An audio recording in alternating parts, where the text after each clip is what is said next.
all, let me thank you for allowing a discussion on this important subject in the House, as well as I thank my friend Mr. Gurudas Gupta for initiating a discussion on this important issue in the 60th year of India's independence. So we are today functioning as a democracy. 14 Lok Sabhas have been voted to power in the last 60 years, 52 onwards, 55 years. And so we are, in a way, making ourselves proud and also keep telling the rest of the world that we are a great democracy, a functioning democracy, and that's our age over many other countries, including some of our neighbors. And therefore, this proud tradition of being a democratic country has been possible, amongst many things, because of very important fundamental decision that the modern states worldwide have taken, which we followed, is to separate the functions of the state into three different functionalities: judiciary, executive and legislature. So the harmonious functioning of these three guarantees that the institution of democracy will function in a proper manner to the satisfaction not only of those who really created a constitution, but to the satisfaction of the citizens of the country. But sir, over a period of time, we have been seeing a lot of tensions developing within these three institutions. And the question is, who is really right in this? So we always claim that Parliament is supreme. It is supreme. In a democracy, the people who vote the government in, who elect their representatives, the legislators, they are definitely the people being supreme, the Parliament is supreme. But so who guarantees that this supremeness of this Parliament can also be maintained, be retained, and at the same time, the citizens of the country will feel really assured that this Parliament as an institution, the parliamentarians as functionaries, are also serving the cause for which they are elected. So there has to be an institution independent of Parliament to ensure that they will actually make sure that Parliament is functioning as a sovereign body.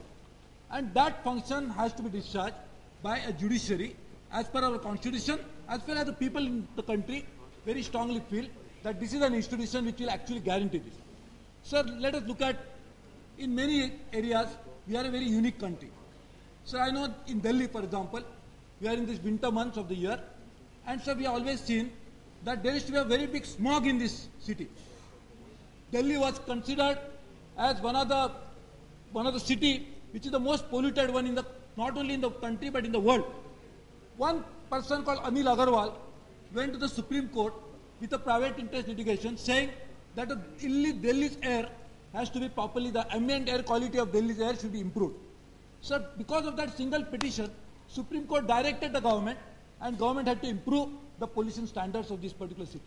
So an ordinary citizen anywhere in the country can write one postcard of 15 paise, I don't know what the cost now, maybe 60 paise, 1 rupee, and that postcard is considered by the Supreme Court and the High Courts in many states as a petition, and they have acted on it.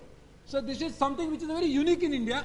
I don't think there is any other country in the world where you will find that ordinary citizen can straight away go to the Supreme Court and can get justice for what a plea is making. So I remember in the olden days, people used to say that even if you go into the Darbar of the Raja and the Maharaja and ring the bell, you will probably get the justice. Nowadays, so we are being Rajas and Maharajas. Probably if you fail to deliver justice, the justice can be provided only by justice according to law. And therefore, justice should be according to law. That's right. And so therefore, law means what is constitution. That's right, sir. But the law we make, and the justice is supposed to be dispensed through the institution of judiciary. But sir, the point I'm making is that definitely Parliament is supreme. Constitution has guaranteed that freedom to us. At the same time, we, being the Constituent Assembly, have also the right to change the Constitution. We have the ability to make laws, but those laws once made have to be interpreted and probably ensured that according to this law, whether the country is functioning or not, has to be guaranteed by the judiciary. Sir, I want to make a little different point on the relationship not only between judiciary and Parliament, which many of us have spoken. So I would like to speak about a relationship between executive and legislature. Sir, what is an executive? Say executive becomes executive because as per our system, in other countries like for example in United States, executive cannot be a legislature. In fact, they have separated it so much that a legislator cannot become a member of the executive. That's by law. Sir, in India, we are saying that every executive member, particularly the ministers and the Prime Minister, had to be either a member of parliament when they become so, or within 6 months they have to become a member of parliament. So now, when we talk about executive becoming, primarily because they are legislators, they are becoming executive. So what should be the relationship between executive and parliament has to be revisited now after 60 years of experience that we have gathered. So we have been saying that in India, particularly India, the executive is so powerful, and I have been a member of the executive, so I can say that, and I'm not trying to blame an executive presently sitting in the ruling parties. I'm talking about executive as an institution. So we are saying that members of parliament are relegated to the position of making noise in the parliament, but not being heard. The voice never gets heard in the executive. Why? So we are Why? that executive... No, you are making a point. I respect you so much. Question is, if the members are alert, they can put the executive into accountability. And only, please, you are a very senior, respected member, only to the executive, to the legislature, the executive is accountable for its every functioning. And once a judicial executive order is passed, the parliament cannot question that. Sir, that's precisely the point I'm trying to say. Sir, executive is supposed to be presided over by the elected members of parliament.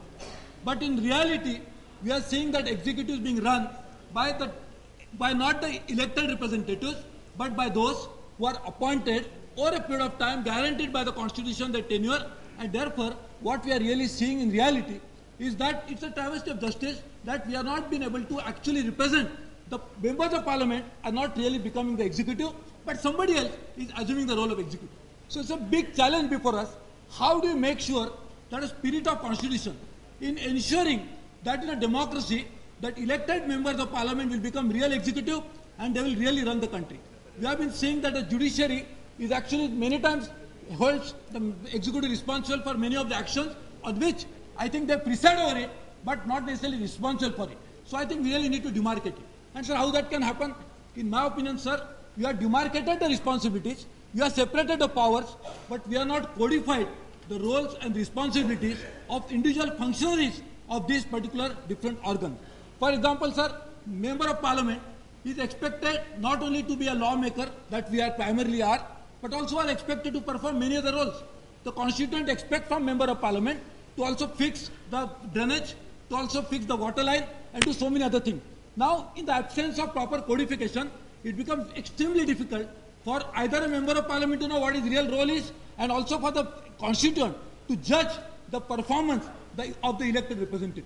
So I think, sir, it is a high time that we really need to now move towards moving away only from separation of responsibilities, but we must go into the issue of codification of responsibilities, roles, and functioning of individual functionaries of all these three, particularly between the executive and the legislature. In the absence of which, we always will find that maybe there is some conflict which will actually keep arising. Sir, there are already some issues which actually we really need to take into consideration. For example, shall take primacy of parliament. So policy making, whose responsibility it is? So we normally feel that executive make policy. Sir, actually speaking, executive by definition has to execute the decision. Because executive has to execute the decision, obviously the policy has to be made by somebody else. Now, in the absence of a vacuum, that is, in the absence of not codifying it and the vacuum being created, the judiciary is filling the vacuum by saying that we will make the policy. Sir, in the absence of that, if you really codify it and say that a parliament, it is their responsibility primarily to make policy on any subject. If the executive wants to make a policy, they are free to do it, place it before the parliament, but no policy document can ever be finalized and can be implemented unless it has the approval of the entire whole house of the parliament. And that's why, sir, we really need to do that, and therefore policy making is another area on which we probably will need some sort of a fundamental relook into this issue. Sir, we are always, as I was saying, that failure of institution gives rise to creation of vacuum, which is filled by whichever institution can do that job. In India, we are saying that judiciary is overacting, but sir, in my opinion, judiciary is actually trying to fill in the void. So in the 60th year of independence, so my request to you will be earnestly, because sir, you have been an extremely great lawyer of the country, you have been the speaker of the house, and therefore, sir, you have actually been participating in all the three, in fact, not really participating in executive, but you have been actually supervising the executive in some way. So my request will be, sir, in this 60th year of independence, we should set up a very high-powered committee consisting of members of parliament to relook into all these issues, and particularly how to increase the efficacy of members of parliament individually, because in the absence of that, you cannot say that as an institution we are very powerful, but individually we are totally powerless. How can that really be? Anytime, it's a real contradiction itself, and therefore, sir, my request will be codification of responsibility is extremely important. Sir, let me just give one or two examples. Sir, in United States, for example, a president of USA, which is supposed to be the most powerful man in the world, cannot even appoint his own ministers. All the ministers that he appoints to his cabinet had to be confirmed by the Senate. Including judges, including ambassadors. So why not we think about moving away to a system whereby the members of parliament as an institution, will be able to look into some of the functionaries who are actually the executive.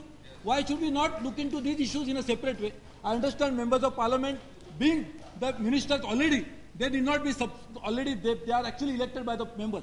But I am talking about other important functionaries, and so this type of reform is really called for.